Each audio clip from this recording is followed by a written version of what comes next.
Hello everyone. आज जो मैं आपको करा रही हूँ वो है डायरेक्ट एंड इनडायरेक्ट स्पीच। मैंने कुछ सेंटेंसेस आपके इस सेट में से लिए हैं जो सीबीएसई वालों ने दिए हैं, और जो है कुछ सेंटेंसेस मैं अपनी तरफ से आपको लिखवा रही हूँ कुछ जिसमें आपके रूल्स बिल्कुल क्लियर हो जाएंगे और आपको कभी भी बिल्कुल भी परफेक्ट हो जाएंगे कि एक भी डायरेक्ट इनडायरेक्ट का क्वेश्चन आपका गलत नहीं होगा। आपके एग्जाम में एक डायरेक्ट इनडायरेक्ट का जो है एक सेंटेंस आने वाला है स्पीक में, और दूसरे में आने वाले 3 डायलॉग्स। तीनों डायलॉग्स के अंदर आपको डायरेक्ट इनडायरेक्ट का ही स्पीच का यूज़ होगा। तो डायरेक्ट वो जो है मेन बात क्या है कि आपको रूल्स पता होना चाहिए, ठीक है ना। मेन बात क्या है, रूल्स पता होना चाहिए। तो देखो अब स्टार्ट करते हैं। हाँ, और एक अगर आप मेरे चैनल पर नए हैं then please do like share and subscribe to my channel, and any problem ask me in the comment box. So let's start. He said to his friend please wait for me. देखो पहला sentence उसमें दे रखा है कि please वाला question. ज़्यादातर उसमें questions जो हैं क्वेश्चन मार्क वाले दे रखे हैं। तो देखो मैंने कुछ चुने हैं। He said to his friend. आप जब भी वर्ड देखोगे प्लीज़ तो आप क्या करोगे, क्या लगाओगे, रिक्वेस्टेड। ठीक है, क्या लगाओगे, रिक्वेस्टेड। तो ही रिक्वेस्टेड, ठीक है। आप देखो इस वाले क्वेश्चन में ही रिक्वेस्टेड, गलतियाँ मत करना, ध्यान से रखना, क्योंकि ही रिक्वेस्टेड टू नहीं लगा देना, टू मत लगाना। ही रिक्वेस्टेड हिज फ्रेंड, ठीक है। उसके बाद इसमें दैट नहीं लगता है, इस वाले क्वेश्चन सेंटेंसेस में दैट नहीं लगता। जब हम रिक्वेस्टेड वर्ड यूज़ करते हैं, जब हम सजेस्टेड यूज़ करते हैं, अर्ज करते हैं, तो इनमें दैट नहीं लगता। तो ही रिक्वेस्टेड हिज फ्रेंड, क्या रिक्वेस्ट किया, प्लीज़ भी नहीं लिखना तब, ठीक। तो क्या लिखेंगे, to wait for him. He requested his friend to wait for him. ठीक है, मी का क्या हो जाएगा, him, कि उसके इंतज़ार करे। वो तो इसके अकॉर्डिंग चेंज होता है, ही के अकॉर्डिंग, है ना, ये पहले वाले के अकॉर्डिंग। ठीक है, ये आई बात समझ में। अगर आपको कोई भी प्रॉब्लम आए आप मेरे से कमेंट बॉक्स में पूछ सकते हैं। नेक्स्ट देखो, ये मैंने इसलिए लिया है कि गलतियाँ हो जाती हैं, ऑप्शंस देंगे आपको मगर वो ऑप्शंस कंफ्यूजिंग होंगे। आपको लगेगा कि वो ऐसा देंगे कि आपको लगेगा कि शायद ये भी हो सकता है। तो मगर अगर रूल पता है तो बस अपना डायरेक्टली अपने आप को चेंज करो और उसको मार्क कर दो। अब देखो नेक्स्ट वाला, he said be quiet and listen to my words. देखो ये भी ऐसे ही है, ही सेड, अब उसने कहा, क्या कहा। आप देखो कोई कह रहा है कि बी क्वाइट, चुप कर जाओ और मेरे शब्दों को सुनो, तो हम कहते हैं अर्ज्ड, ही अर्ज्ड। आप देखो इसमें भी क्या करना है, जैसे ऑर्डर्ड होता है, ऑर्डर करना, इन सब में दैट नहीं लगेगा। मैंने अभी आपको बताया रिक्वेस्ट वाले में भी नहीं लगेगा। तो ही अर्ज्ड टू लगता है, ठीक है, टू बी, और बिल्कुल same, he urged to be quiet and listen to. आप देखो यहाँ पे ही है, to listen to his words. He urged to be quiet and listen to his words, क्योंकि he है तो क्या लगा लेंगे यहाँ पे, his, ठीक है। नेक्स्ट देखो, अगला सेंटेंस देखो, who does not like cheese, किसको चीज़ पसंद नहीं है। उसमें ऊपर दे रखा है कि ऐसे करके हॉस्टल मैन ने पूछा, शेफ ने पूछा कि बच्चों से, तो हु डज़ नॉट लाइक चीज़, किसको चीज़ पसंद नहीं है। तो देखो अभी मैं आपको रूल्स कराऊंगी इसके अंदर कि जब लिखा होगा डज नॉट, ठीक, तो आप इसका बना देंगे डिड नॉट, इतना ही करना है। तो क्या लिखेंगे, हु डज नॉट की जगह हु डिड नॉट। और देखो अब आगे और क्या बता रही हूँ मैं आपको, जो बच्चे गलती कर देते हैं इसको पूरे को पास में मत ले जाना, इस सेंटेंस को पूरे को पास में मत ले जाना। हु डिड नॉट लाइक चीज़, बस इसको लाइक मत कर देना, ठीक है। तो क्या बोलेंगे, हु डिड नॉट लाइक चीज़, क्योंकि अगला वर्ड पास्ट में नहीं जाता। अगर यहाँ डिड लगा दिया तो अगला वर्ड आपका पास्ट में नहीं जाता, ठीक है। तो एग्जाम में ऑप्शंस में यहाँ पे लाइक भी लिख सकते हैं और एक में लाइक लिख देंगे, तो कंफ्यूज मत होना, यहाँ पे क्या आएगा, लाइक ही आएगा। डिड जब लग गया तो हमने इसको पास्ट में नहीं करना अगले वर्ड को, ठीक है, इस बात का नोट रखना। नेक्स्ट देखो, मैं आपको सेंटेंसेस, ये दो सेंटेंसेस मैं आपको सेट में से करा रही हूँ निकाल के। आप देखो इसी तरह से एक सेंटेंस दे रखा हो, आप देखो जी वे रूल्स डू के वाले, ठीक है, do you want some more sweets. Do you want some more sweets? ठीक है, अब ये लिखा है do you want some more sweets. आगे है आस्क्ड माई फ्रेंड. आस्क्ड, ये जो मैं आपको करा रही हूँ ये आप बस इतना ही कर लोगे तो आप बिल्कुल परफेक्ट हो जाओगे, क्योंकि मैंने हर सेंटेंस में दिया है. ठीक है, आप देखो इसमें ये शुरू हो रहा है डू से. Do you want some more sweets asked my friend. ठीक है, तो माई फ्रेंड क्या लिखोगे आप? My friend. आप देखो आस्क्ड, माई फ्रेंड आस्क्ड. जब आस्क्ड है तो इसका मतलब पूछ रहा है. जब आस्क्ड होगा तो आप क्या लगाएंगे? इफ या वेदर. ठीक है, तो माई फ्रेंड आस्क्ड इफ. आप देखो आ जाओ मेन बात पर. इफ तो लग गया, यहाँ आ गया डू. डू जो है कभी भी नहीं लिखना. जब आप दूसरी स्पीच में जाएंगे, चेंज कर रहे होंगे, तो डू और डज बिल्कुल नहीं लिखनी. ठीक, क्या लिखोगे? इफ. इफ के बाद जो अगला वर्ड होगा यू है, जैसे यहाँ पे, तो डू यू. तो क्या लिखोगे? इसको कन्वर्ट कर दो. If my friend asked. ठीक है ना, मेरे फ्रेंड ने पूछा, तो मेरे से तो पूछा ना. माई friend asked me if. Do you की जगह क्या होगा? If I. इफ आई और वॉन्ट इस शब्द का क्या कर दोगे? पास्ट बना दोगे. If I wanted. If I wanted some more sweets. I बात समझ में कि डू नहीं लिखना, उसका जो नेक्स्ट वर्ड होगा उसको देखना है कि ये क्या लिखा है, यू लिखा है, तो उसको चेंज करना है हमें. तो इफ उस अकॉर्डिंग उसके चेंज होगा. इफ आई वॉन्ट और इस शब्द का वर्ब का पास्ट. इफ आई वॉन्टेड और आगे का सम मोर स्वीट्स. और क्वेश्चन नहीं मार्क लगाना. जब खत्म करोगे तो क्या होना चाहिए? फुल स्टॉप होना चाहिए. वैसे एग्जाम में आपको ऑप्शंस मिलेंगे, तो आप अपने दिमाग में रख देना कि हमारा ये आंसर है, उसको मार्क कर देना, क्लिक कर देना. ठीक है, अब मैं आगे इसी तरह से कराती हूँ आपको सेंटेंसेस. जो इम्पॉर्टेंट है, जिसमें गलतियाँ हो जाती हैं, मैं आपको वो करा रही हूँ आज सबसे पहले. अब देखो इसमें से जो है नेक्स्ट देखो, डू वाला मैंने आपको कराया. इसी तरह से एक सेंटेंस है जैसे शी सेड टू मी. अब आपने आपसे अपने मन में करना. She said to me. ठीक है, इनवर्टेड कॉमर्स में. Do I write a letter. Do I write a letter. ठीक है, she said to me do I write a letter. ठीक, अब अपने आप बना लो क्या होगा. शी आस्क्ड मी, ये तो क्वेश्चन मार्क है ना, तो शी सेड टू की जगह शी आस्क्ड मी. ठीक है, और फिर डू आई, तो आपको कहाँ डू नहीं लिखना, तो क्या लिखोगे आप? इफ. अब I, if I, she asked me, उसने मेरे से पूछा. If I write a letter, तो इसको क्या कर दोगे? आपको मैंने बताया अगले वाले को पास्ट कर देना है. तो इफ आई रोट, राइट का past wrote. If I wrote a letter. ठीक है, ये हो गया. तो डू नहीं लिखना. आई बात समझ में? अब देखो उस वाले वर्ड को देखना अकॉर्डिंग टू ये वाला वर्ड, और इसका पास्ट. बस आगे देखो, आपके सारे प्रॉब्लम्स क्लियर हो जाएंगी इसमें, कि जो कंफ्यूजन अपने दिमाग में आता है जब हम कर रहे होते हैं, तो सब क्लियर कर दूंगी मैं आपको इसमें. नेक्स्ट देखो, अब आता है सेंटेंस. मान लो शी सेड, तो थोड़ा आराम से बैठ के समझ लो. She said to me did you sing a song. Did you, और मोस्ट कॉमन जो मैं आपको करा रही हूँ यही आते हैं sentences. Did you sing a song, और जिसमें हम थोड़ी सी क्या कहते हैं, कंफ्यूज हो जाते हैं.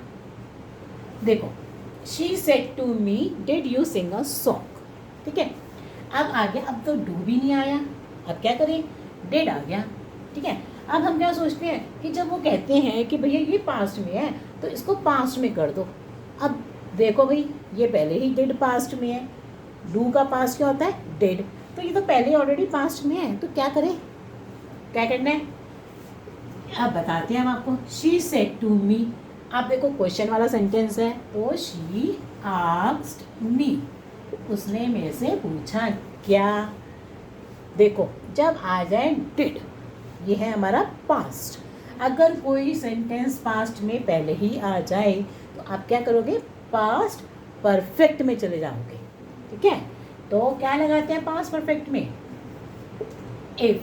She asked me if did you, इसका क्या हो जाएगा, इफ आई। ठीक है, क्योंकि वो मेरे से पूछ रहा है ना, तो यू का क्या हो जाएगा, आई। इफ आई, और आपको मैंने बताया पास्ट परफेक्ट में घुस जाना है, तो पास्ट परफेक्ट में क्या लगता है, हैड। कोई भी सेंटेंस अगर यहाँ पास्ट उसमें दे रखा है तो आपको पास्ट परफेक्ट में चले जाना है। तो इफ आई हैड, सिंग की जगह क्या हो जाएगा, संग, क्योंकि हैड के साथ क्या लगती है, वर्ब की third form. If I had संग आ सॉन्ग। ठीक है, आई बात समझ में। डिड है अगर, तो आप क्या लगाओगे, हैड। डिड क्या, अगर कोई सेंटेंस में यहाँ पर पास्ट में है, अगर ये ऑलरेडी पास्ट में है तो आप पास्ट परफेक्ट में जाओगे, पास्ट परफेक्ट वाला हैड लगाओगे और वर्ब की थर्ड फॉर्म लगाओगे, बस यही करना है। खत्म बात। आप देखो आगे,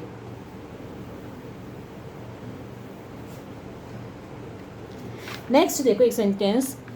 आप देखो मान लो एक सेंटेंस में हैड आ गया पहले ही, अब क्या करोगे, हैड आ गया पहले ही, ठीक है ना। डू की बात बता दी, डज की बात बता दी, अभी डज नॉट पे भी आएंगे, और डिड की बात भी आपको बता दी। अब मान लो पहले ही हैड आ गया तो क्या करोगे, they said to us, question आ जाए, they said to us inverted commas had you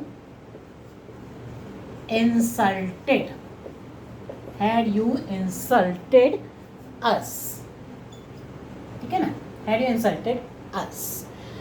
अब देखो अब हैड आ गया तो क्या करें, है ना, तो कुछ नहीं, जब हैड आ जाए तो कुछ नहीं चेंज करना, आपको कहीं नहीं जाना। तो they said to us, they asked us, क्या आस्क्ड अस, इस पे पहुंच जाओ। इफ यू की क्या हो जाएगा, क्योंकि अस है, इफ वी, अस का क्या हो जाएगा, वी, इफ वी, और हैड का हैड ही रहने देना, हैड को नहीं चेंज करना। If we had insulted, verb की थर्ड फॉर्म लगानी है, इफ वी हैड इंसल्टेड, और अस की जगह क्या हो जाएगा यहाँ पे, them, if we had insulted them. ठीक है, तो अगर हैड आ जाए तो हैड लगा देना, वैसे ही रहेगा, चेंज नहीं होगा।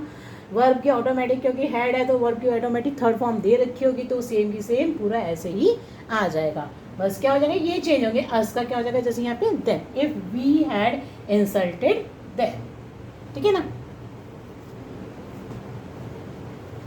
नेक्स्ट देखो, इसी तरह से आगे बढ़ते हैं। देखो अब मान लो एक सेंटेंस आ जाए, he said to me, he said to me, comma inverted commas में, शैल आई हेल्प यू। ठीक है, शैल आई हेल्प यू। ठीक, क्या मैं तुम्हारी हेल्प कर सकता हूँ, क्योंकि सेट में ज़्यादातर क्वेश्चंस कैसे दे रहे हैं, क्या मैंने देखा क्वेश्चन वाले आपको ज़्यादातर आते हैं। ठीक है, तो मैंने भी उसी अकॉर्डिंग थोड़ी सी आपकी हेल्प करने की कोशिश करी कि वो वाले सेंटेंसेस ले रही हूँ कि जो तो आपको बड़ा कन्फ्यूजिंग से लग जाते हैं कि शायद ये हो सकता था, मेरा ये तो ऑप्शन में से ये तो नहीं है, वो तो नहीं है। तो उस क्लैरिटी को करने के लिए मैंने वो कुछ सेंटेंसेस नहीं है, और जो क्वेश्चन वाले सेंटेंसेस हैं वो मैं आपको ज़्यादा करा रही हूँ, क्योंकि वही दे रखे हैं सेट में ज़्यादातर ना। He said to me, shall I help you. तो देखो अब क्या क्वेश्चन हो जाएगा इसमें, जब लिखा हो शैल तो क्या करेंगे, जब है क्वेश्चन तो ही आस्क्ड मी, जब फिर कहना इफ शैल आई, तो इसका क्या करोगे, if he said to me shall I help you, क्या मैं तुम्हारी मदद कर सकता हूँ, उसने मुझसे कहा, तो ये क्या आ जाएगा, इसको चेंज कर देंगे हम क्या लिखेंगे, ही आस्क्ड मी इफ ही, आई का क्या हो जाएगा, वो कह रहे हैं ना कि मैं क्या तुम्हारी हेल्प कर सकता हूँ, तो इफ ही। आप देखो बात ध्यान से समझना, इफ ही यहाँ पे हम क्या करेंगे, शैल का तो हम क्या कर देते हैं, शुड कर देते हैं, पास्ट होता है ना शैल का, शुड कर देते हैं। मगर देखो यहाँ पे क्या है, जब वो कोई रिक्वेस्ट करके कोई बात पूछ रहा है, आप देखो क्या मैं तुम्हारी मदद कर सकता हूँ, तो यहाँ पे कोई ज़बरदस्ती वाली बात नहीं हो रही है, कोई किसी को रिक्वेस्ट कर रहा हो तो आप शैल का शुड नहीं वुड करेंगे, ठीक है। If he would help me, देखो he said to me shall I help you, तो he asked me if he would help me, कि वो मेरी मदद कर सकता है, कि if he would help me, ठीक है। तो यहाँ पे हम शुड नहीं लगाएंगे, शैल का वैसे पास्ट क्या होता है, शुड होता है, पर इस केस में जब कोई रिक्वेस्ट करके पूछ रहा हो तो इफ़ ही वुड हेल्प मी लगाएंगे वुड, ठीक है। नेक्स्ट देखो, हमारी ना बात क्लियर हो गई कि कौन से में आपको कहाँ लगाना है, कैसे करना है। अब देखो कोई सेंटेंस है जैसे दे सेड टू अस, ये मैंने कुछ बिल्कुल वो सेंटेंसेस लिए हैं जिसमें कि हमारी गलती हो जाती है। They said to us inverted commas whose order must we obey, ठीक है, whose order must we obey, ठीक है। अब देखो इसके अंदर तो ही सेड टू अस, अब नया वर्ड आ गया इसके अंदर, मस्ट वी ओबे, मस्ट आ गया, ठीक है। अब मस्ट का क्या करना है, मस्ट को भी आप ऐसे नहीं लिख सकते हो, क्या लिखना पड़ता है, मस्ट की जगह हम चेंज कर देते हैं, तो क्या लिखते हैं, दे सेड टू अस, उन्होंने हमसे कहा, तो दे टोल्ड अस, ठीक है ना, सेड टू का क्या हो जाएगा, टोल्ड हो जाएगा, they told us whose order had, must का क्या लगा देती हो आप, हैड टू, ठीक है। अगर यहाँ है क्वेश्चन मार्क, अगर क्वेश्चन मार्क है यहाँ पर तो क्या करेंगे हम, जैसे कि यहाँ लिखा होता they said to us whose order must we obey, मान लिया क्वेश्चन मार्क है तो आपका क्या देगा, आस्क्ड आ जाएगा, they asked us whose order, और मस्ट को हटाना पड़ेगा आपको, मस्ट की जगह आप क्या लिखते हैं, हैड टू, ठीक है ना, हैड टू हो जाता है, हैड टू वी ओबे नहीं करेंगे ना, तो whose order we had to obey, ठीक है। तो सेंटेंस क्या बन जाएगा, they asked us whose order, तो मस्ट वी ओबे का मतलब आएगा, वी हैड टू ओबे, ठीक है। तो हम क्या करते हैं, इस वर्ड को पहले ले आते हैं, ये वर्ड पहले आ गया, और मस्ट की जगह क्या लिखते हो, had to, we had to obey, ठीक है। नेक्स्ट देखो,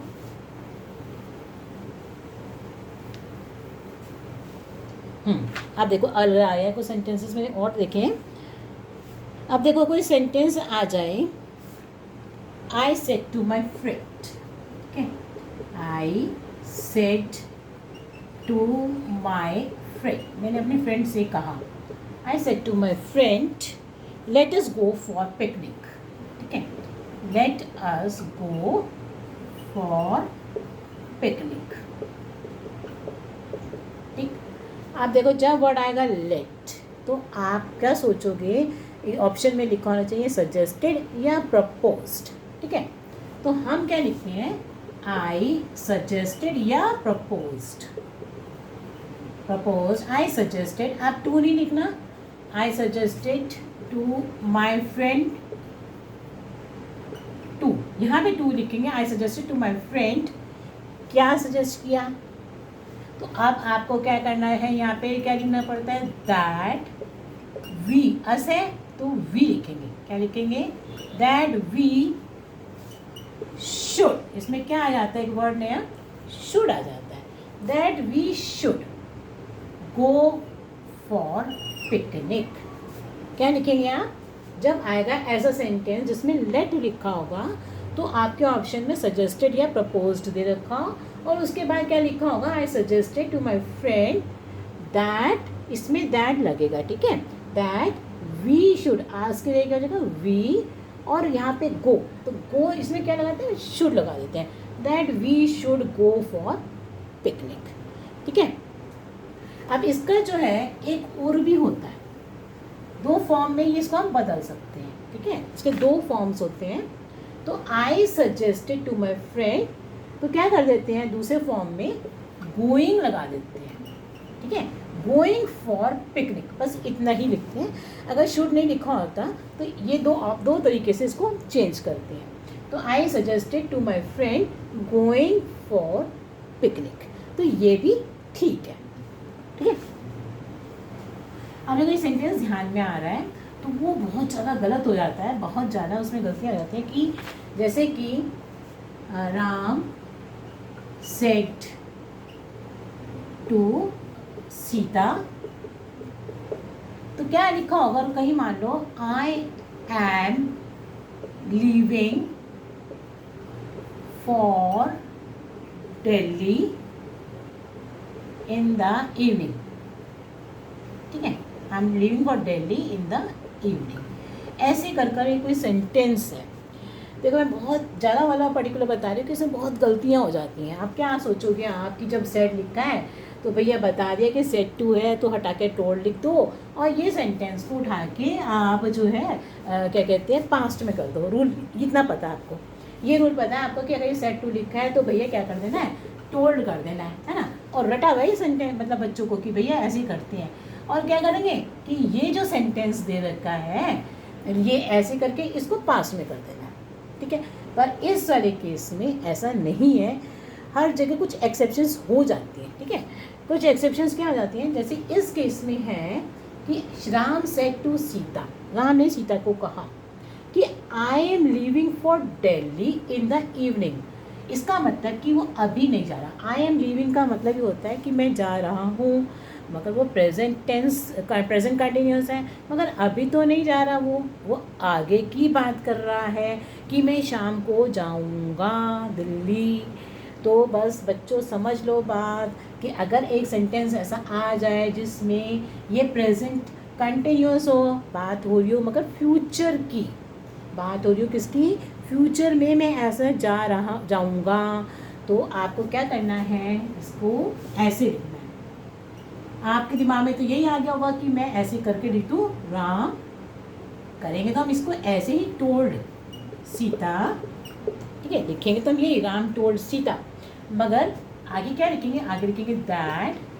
अब देखो आई के क्या जगह, दैट ही। ठीक है, अब आपके दिमाग में आ गया तो मैं तो ये लिख दूँ I was living, I am living का ही वॉज लिविंग, काटा लग जाएगा एग्जाम में, बिल्कुल गलत है। ठीक है, जब भी ऐसा हो तो आपको लिखना है वर्ड ही वुड बी, क्योंकि अभी नहीं जा रहा वो। अगर जैसे कहेगा ना कि I am living for take कुछ भी फॉर माई ऑफिस, तब तो आप लिखोगे ही that he was living for office, तब ठीक है, मगर अभी तो नहीं जा रहा, वो शाम को जाएगा। तो आप क्या लिखोगे, जब भी आगे की बात होगी तो that he would be leaving for Delhi in the evening, आप लिखोगे वुड बी। ठीक है, तो ये गलती हो जाती है, आप ध्यान रखना। फिर भी ना समझ में आए आप मेरे से कमेंट बॉक्स में पूछ सकते हैं, मैं आपको फिर समझा दूंगी। नेक्स्ट देखो इसी तरह से, अब देखो एक सेंटेंस है जैसे the old lady said, the old lady said. ठीक है, यहाँ वर्ड है अल्लास, एक्सक्लेमेटरी मार्क है। I have met with, I have met with an accident। ठीक है, I met with an accident। ठीक है, अब जब देखो ये आ रहा है हमारा एक्सक्लेमेटरी मार्क, तो इसका मतलब है कि एक्सक्लेम्ड वर्ड आएगा, आप एक्सक्लेम कर रहे हैं किसी चीज़ को। तो अब हम क्या बोलेंगे, इसके अंदर जो छोटी छोटी बातें हैं वो ध्यान देना। द ओल्ड लेडी एक्सक्लेम्ड, ठीक है ना, द ओल्ड लेडी एक्सक्लेम्ड। जब लिखा होगा अलास तो आप लिखोगे दुख से, तो क्या होता है दुख, सॉरो। ठीक है, एक्सक्लेम्ड विद सॉरो। ठीक है। अब देखो और क्या बातें ध्यान में रखनी है। The old lady exclaimed with सोरो, ये शब्द नहीं लिखने कुछ, ठीक है ना। तो आई हैव मेट, तो क्या हो जाएगा, एक्सक्लेम्ड विद सोरो दैट, आई की जगह क्या हो जाएगा शी, ठीक। शी हैव का क्या हो जाएगा हैड, पास्ट में जाएंगे ना, she had met with an accident. हाई पास समझ में कि इसमें क्या लिखेंगे, the old lady exclaimed with sorrow that she had, I have की जगह क्या हो जाएगा इसमें, that she had, the old lady exclaimed with sorrow that she had met with an accident, ठीक है। नेक्स्ट देखो,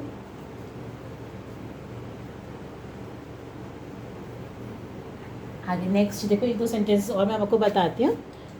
अब देखो सेंटेंस कोई हो, रंजीत सेट, बस थोड़ा सा आराम से बैठ के देखने वाले वीडियो है जिससे कि आपकी क्लैरिटी हो सके। रंजीत सेट, ये मैंने बहुत ज़्यादा अलग से चुने हैं जो आपकी सारी प्रॉब्लम्स को क्लियर कर देंगे। When did the guest leave, ठीक है। Ranjit said when did the guest leave, ठीक। तो रंजीत ने कहा कि गेस्ट कब गए, तो हम क्या लिखेंगे, रंजीत आस्क्ड, ठीक। रंजीत आस्क्ड व्हेन, अब मैंने बताया आपका आ गया डिड, तो क्या करोगे, आपको पता है ना हैड में जाना है। अब when did the guest leave, when had the guest, और लीव का क्या कर दोगे आप, when had the guest left, word किसकी थर्ड फॉर्म में जाओगे, तो when had the guest left, ठीक है।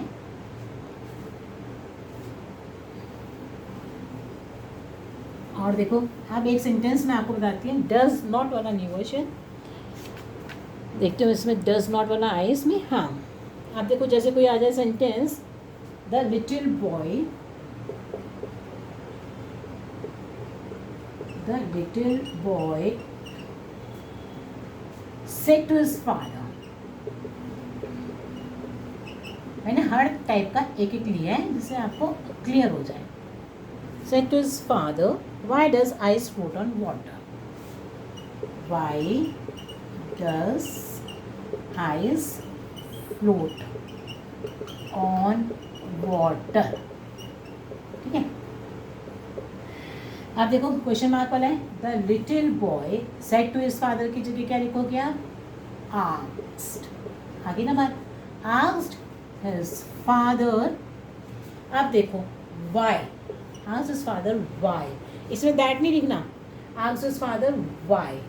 आपको मैंने बताया डू और डज नहीं लिखने, ठीक है। वाई आइज लिखेंगे, और जब ये वर्ड है इसका आप क्या करोगे, सीधा पास्ट में घुस जाओगे, why ice floated on water, ठीक है। अगर डस आ जाए, डू आ जाए तो नहीं लिखना, आइज का तो नहीं करेंगे ना हम इसको, इसका पास्ट कर देंगे, why ice floated on water, simple बात है, ठीक है। नेक्स्ट देखो, the mother said to his, मैं सिर्फ इम्पॉर्टेंट करा रही हूँ इसलिए आप ध्यान रखना कि कोई कोई सेंटेंसेस जो आपको ना क्लियर हो तो आप पूछ लो। The mother said to me, the mother said to me hand over this packet. और अगर पसंद आए वीडियो तो please do like and share to my channel. Hand over this packet, hand over this packet to your teacher, take to your teacher। आप देखो mother ने कहा कि ये पैकेट अपनी टीचर को दे देना, तो जब कोई मदर किसी चीज़ को कह रही है कि काम कर देना, कोई भी कुछ कह रहा है करने के लिए, तो आप वर्ड यूज़ करोगे इंस्ट्रक्टेड, ठीक है। तो द मदर क्या लिखोगे यहाँ पे, इंस्ट्रक्टेड, इंस्ट्रक्टेड, किसको इंस्ट्रक्ट किया उसने? इंस्ट्रक्टेड मी, मुझे इंस्ट्रक्ट किया क्या। अब जब इंस्ट्रक्टेड लिख दिया तो क्या लिखोगे आप इसका आगे टू हैंड ओवर, दिस का क्या कर दोगे? That, to hand over that packet to my teacher की जगह क्या हो जाएगा? To your teacher. The mother said to me, देखो मदर ने मेरे को कहा hand over this packet to your teacher. The mother instructed me to hand over that packet to my teacher. Your का क्या हो जाएगा? My teacher. ठीक है। और एक आधा सेंटेंस और मैं आपको देखती हूँ अगर कोई जो, हाँ एक सेंटेंस और है, देखो इसमें रूल भी, इसका भी रूल अलग है। इसमें क्या है रूल में, अगर आपके सेंटेंस में और पहले ही शुड आ जाए, ठीक है, फिर क्या करोगे? पहले ही शुड आ गया, शहर का शुड बना देती हूँ, मगर पहले ही शुड दे दिया, फिर क्या करोगे? माय, ये सेट में है सेंटेंस, इसलिए मैं आपको बता रही हूँ। ठीक है, तो जब पेपर दोगे कभी कुछ ऐसा आ जाए तो याद करोगे मैम को कि ये बताया था, ये भी आ सकता था ऐसे। My father said to us we should study. अभी कह रही हूँ ध्यान से, जो वीडियोस मैं बना रही हूँ वो आपकी बहुत हेल्प करेंगे अगर आप ध्यान से देखोगे तो। We should study and get a good division. ठीक है, and get a good division in the exam. देखो my father said to us, मेरे फादर ने हमको कहा, तो हम क्या लिखते हैं? माई फादर ने कहा कि we should study and get a good division in the exam. तो देखो सेंटेंस में क्या करना है, जब ऐसा लिखा होगा तो माई फादर ने या तो हमें एडवाइस किया, या हम अगर ऑप्शन में एडवाइस नहीं है तो टोल्ड लिखा होगा, तो ऑप्शंस के ऊपर डिपेंड करता है कि वो लिखते कि नहीं लिखते। तो अगर ऑप्शन में ऐसा लिखा है my father told, said to का क्या हो जाता है? टोल्ड अस वी शुड, तो क्या करोगे? That my father told us that we should study and get a good division in the exam. ये सेम का सेम ही रहेगा। ठीक है, इसको नहीं चेंज कर देना, गेट का गॉट मत कर देना, गलती से भी इसको मत चेंज कर देना, क्योंकि मैंने सैम्पल पेपर में देखा है इसका आंसर गलत है। अगर आपका शुड है तो आप इसको पास्ट में मत कर देना। ओके, तो आपको ये सेम का सेम ही लिखना है। दैट जब शुड लिखा होगा तो आप चेंज नहीं करेंगे। My father told us that we should study and get a good division in the exam. ध्यान रखना इस बात का कि आगे इसको मत चेंज करना, पास्ट का वो मत, इसका पास्ट मत बना देना। ये प्रेजेंट में ही चलेगा ना, पास्ट में कैसे हो सकता है ये वर्ड। ठीक है, तो इस बात का ध्यान रखना। ठीक है, आप और कोई सेंटेंस में देख लेते हो कोई जो अगर रह गया है, जो इसका जो आपके सिलेबस में हो, तो बस ठीक है, इतने ही दिख रहे हैं मुझे कुछ। अगर कुछ और होंगे तो मैं नई वीडियो और बना दूँगी, कुछ सेंटेंसेस और आपको हेल्प कर दूँगी। आप कमेंट बॉक्स में कह सकते हैं, अगर मुझसे पूछ सकते हैं कि अगर मैं आपकी हेल्प करना और बता सकती हूँ तो मैं आपको बता दूँगी sentences. So thank you for watching my video. Thank you.